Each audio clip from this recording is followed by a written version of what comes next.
Okay, good morning. So, mo ni ang ako ang giingon no nga ug unsay maayong itanom sa atong kayutaan. Actually, diri sa ato sa Zamboanga del Norte wala kayo galakatan.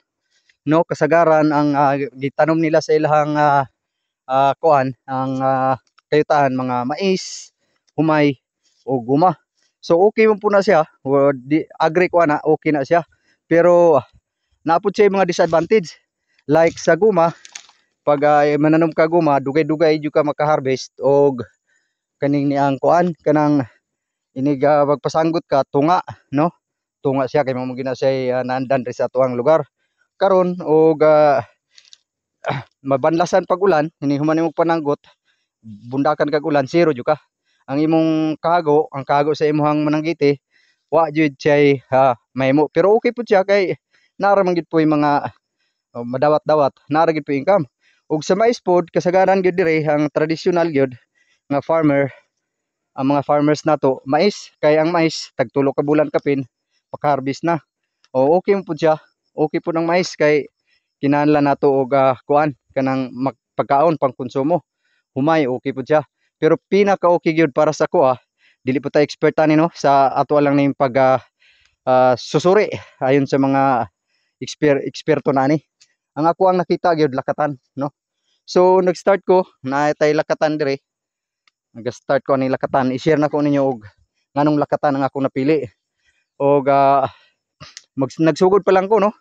Kini ako isa ka kuan ni murag 800 square meter ning ako ang luti dire pa sa ibabaw 800 square meter.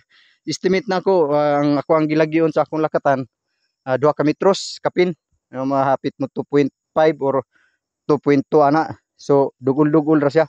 Actually lagyo pa gani ni og buot naon kay ang sa nakita gid ako sa mga naka-harvest na gid sa mga income na og lakatan, ang ilahang gilagyon na ay tag 2 ka metros na ay 1.5 ra ang gilagyon pero tagsar gid kabuko gid siya ingog daghag saha.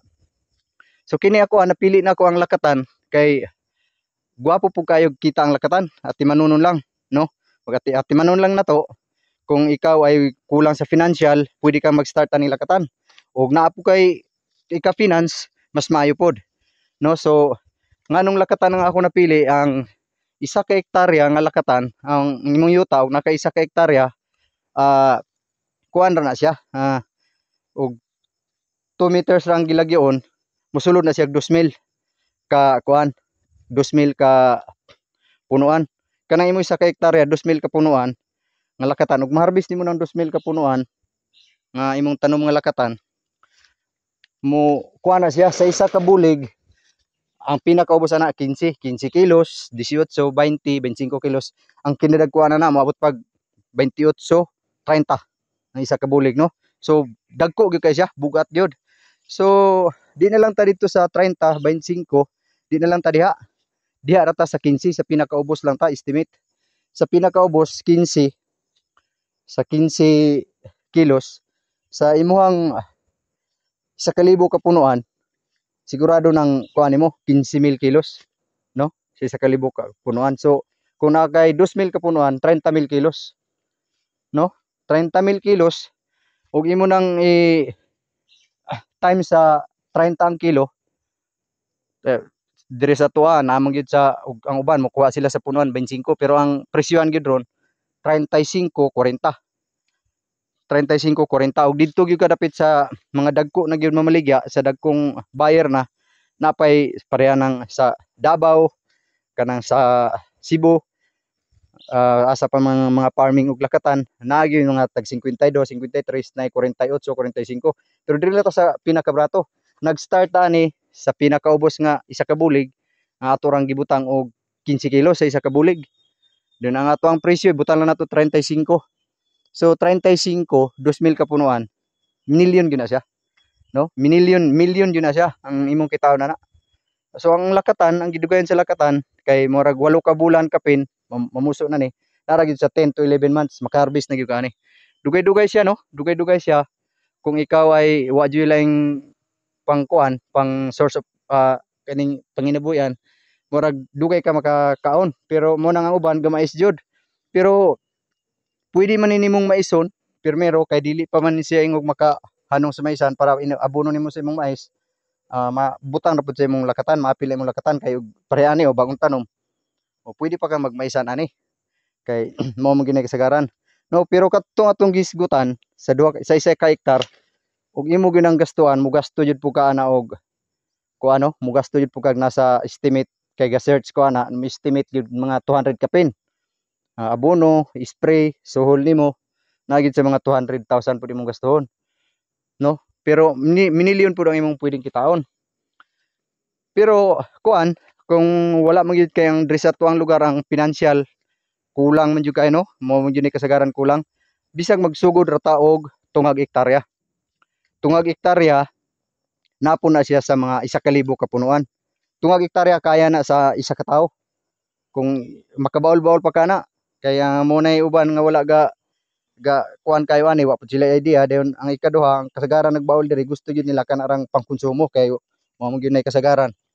Wala may pang bugas-bugas para panudan na lang. So pwede ra ka tungag hektarya, kanang tungag hektarya masudlan gyud na siya og 1,000 ka punuan kung tag 2 metros lang gilayon, tag 2 ka metros. Kada 1,000 ka punuan, dako na dako na kag kitaon na kaya na po na nimo.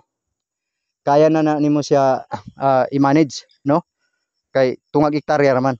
Kaya na nimo mapukusan sa matnag nara po kay anak makatabang nimo. Pero kung ikaw ra isa, pareha nako, ako ra isa. So pinaka kuan wala pa ko ka-finance, pinaka dako na ko ani 1 ka hektarya din maginahinay ko og padako, no? Kung maka kuan na, makaunat-hunat na. So pwede ta magsugod ani tungag hektarya. So kanang tungag hektarya 1,000 ka punuan. So kini mo ni ako ang natanom, no? Karon kuan man ron Domingo pizza 30 baron. Pizza 30 lagi. Domingo alas 8 ka hapit na alas 9.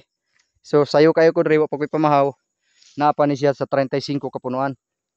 No? So ang atong hisgutan kay kabalo man ta nga diri sa to financial joy ko lang makatipid ra man ta. Pwede tang mugasto ra gamay kayo sama sa akong giingon ganiya dito sa ako ang unang video nga pwede ta mugasto gamay ra kayo ani pero dako tag kita. So paunsa man. Halimbawa, kung diri sa ato pareha ni akong area, makita ninyo, tambok pa kayo yuta, no? Di pa ta makagasto og abono ani. Oh, tambok pa kayo ang yuta. So ang ato ani, hawan-hawan, ug wa pa man tay kwarta mangunay ta hawan-hawan. Dayon og tanaw na to monitor na mga daot ang kuan, na daot ang mga saging, na mga mananap, atong isprayan og kuan kanang insecticide para matay ang mga kuan, mga mananap para di madaot ang atong saging, no? So dili ra kay ta kagastog dako kay kita ra may mangunay. Dayon og naara po kay gamay kwarta, pareha nang tungag hektar. Naara po kay ka palit og abono, palit ta bisag tungag sako lang. So makapalit ta og tungag sako, waslik ginagmay lang tag sa kapudyot kada punuan. Pero wala gyud kapalit, wala gyud tay kapalit pag abono, pwede kini sa tanaw nako pwede pa man dili siya maabonohan kay tambok pa man ang yuta, og tambok inyong kayutaan, no? Mani ato ang tanom. So kuan kanang mag-start ta, no? Kay tagaan mo higayon bisag isa lang ka adlaw makatanom na ka og mga 30 40 ka punuan o bisag mga 50. So sunod adlaw na pod hantod mo dako gid ang imong sagingan. Muni siya ako ang nakita nga nindot para sa atong kayutaan. Tips ra ni sa sunod video mga ka-tribo, kung ipakita ninyo kung saan pag kuan og seedling. Kay ang isa pod kay mahal kay ang seedling og mopalit ka og kuan, mopalit kag seedling karon nga katong nakapulibag tag 50 jud siya. Mopalit po kag saha 50 to 25. Now kana pa lang madaka na ta. So unsay technique nga makatipid ta? Kining ako gasimilyar ako. Pwede ni pang pulibag ning ako ang mga sa nga gitanom, pero wa na nako gipulibag kay gasto na kay pulibag. Nagsugod man gud ta sa tipid. Magasto na kay sa pulibag. So wala na to ni gipulibag. Gisimilya na ko ni ako ra pong magama ra pong video kung saan pagsimilya ni. Similya na ko ni, kaugaling na ko ning similya. Niyo, dili ni siya ingog saha nga gibutang diri. Kay mas dali ang similya kaysa saha. Kay gatanom ko og kuan saha dungan pag similya na ko ani, kini siya Naani siya sa gikan pagsimilya naani siya 30 days. No, taas na ni siya, nindot siya og turok oh. Mapay pagtanom na ko ani karong buntag. So ako ang gisimilya ni ang gabi ra. Gabi pero maghimo ra kog video ug unsa pagsimilya ni nga makatipid ta. Kung interesado ka pag-comment sa ubos kay para matudluan mo nako unsa pagsimilya para makatipid ta sa kaysa sa pa lang dako na kay siya gasto. So kini ako wala koy gasto ani akong sa kay ako ra gisimilya ni.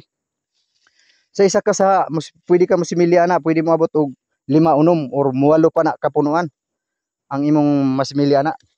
Mugama ra kog video ana. So mo ni siya, wala na ako gipulibag dito na ako tanom dire. No? Tipid ni, mo ni isa sa mga tips nga makatipid ta. Sa pa lang tipid na ta. Then kita ra poy mangunay wa ra gid siya gasto. Og sa abono pod, o dili kabalakan kay tambok pang yuta. Pero pila ra man pod og apiki inyo yuta, palitan na lang gid po abono kay sayang pong effort, sayang ang kakapoy og dili mag-click ang atuang lakatan.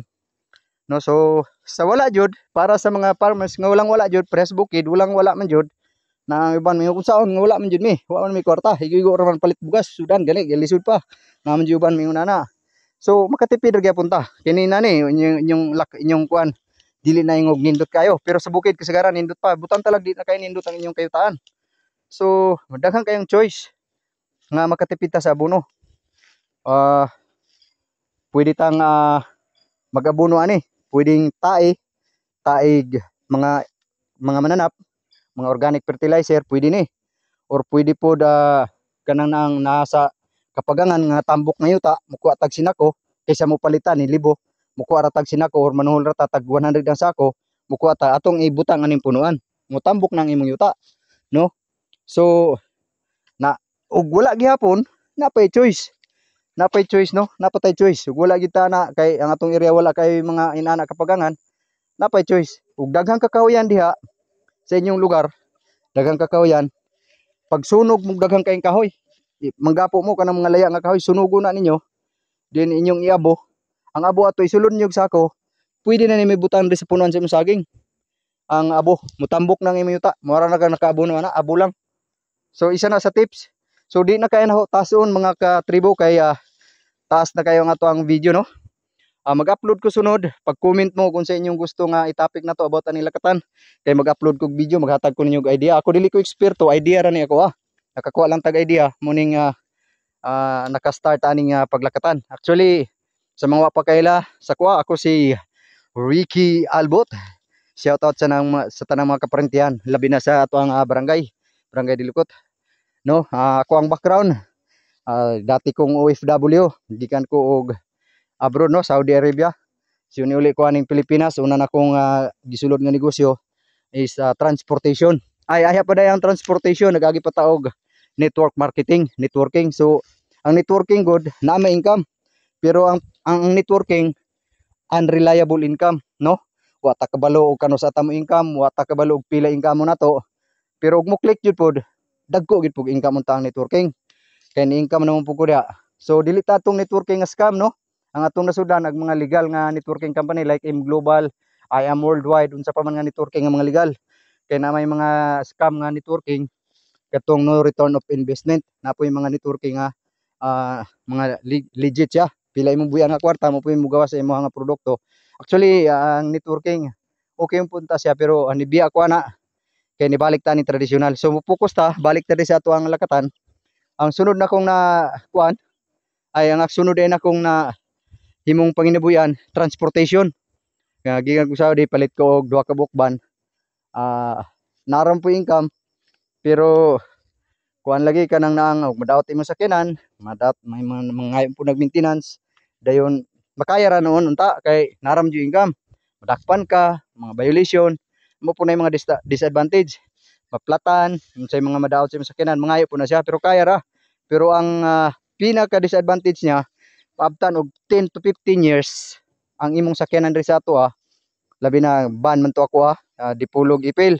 So i-share lang ako, no, ang ako ang background pod ug unsay ako ang gikan nga panginabuyan.